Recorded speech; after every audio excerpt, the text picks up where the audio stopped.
साल आइब कहावर उठाइब गंगा जी के पावन जलवा तोह पे चढ़ाइब।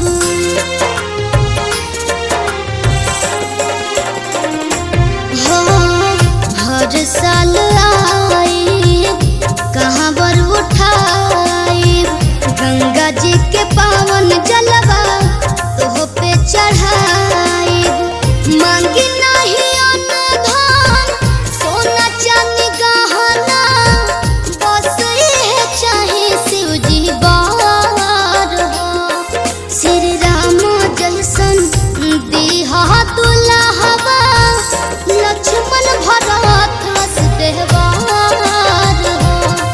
श्री राम दीहा दुल्हवा लक्ष्मण भरत वसुदेवार हो।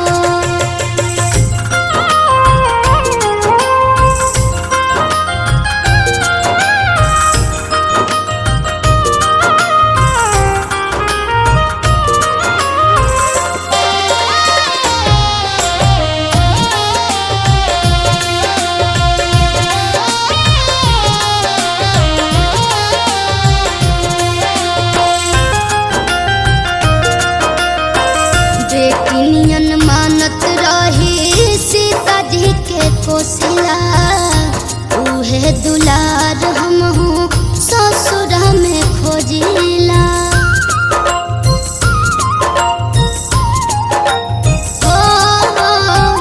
बेटिनियन मानत रही सीता जी के कोसिला उहे दुलार हमहू ससुर में खोजिला।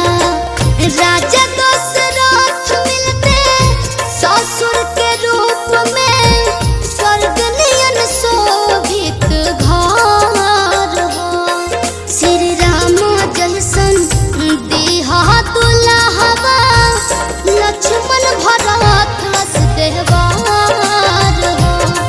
श्री राम दीहा दुल्हवा लक्ष्मण भरत वसुदेवार हो।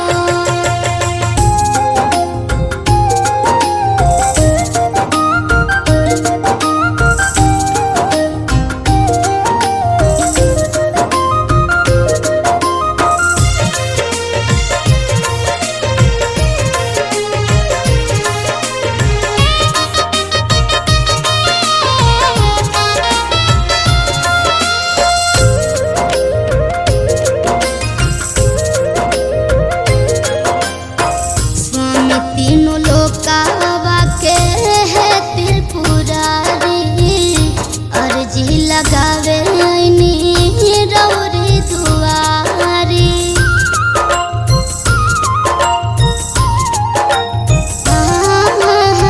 स्वामी तीनों लोकावा के है त्रिपुरारी अर्जी लगावे रौरी दुआरी।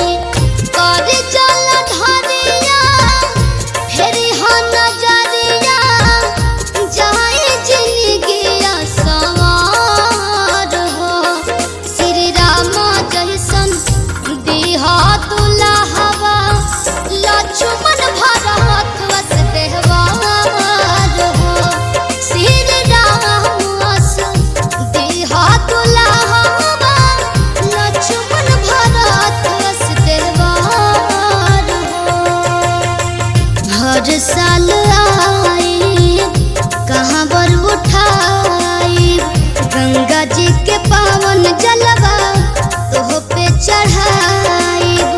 मांगी नहीं अन्न धन सोना चांदी गहना बस ये चाहे शिव जी बार हो। श्री राम जैसन दीहा दुल्हवा लक्ष्मण भरत वसुदेवार हो। श्री राम दीहा दुल्हवा लक्ष्मण भरत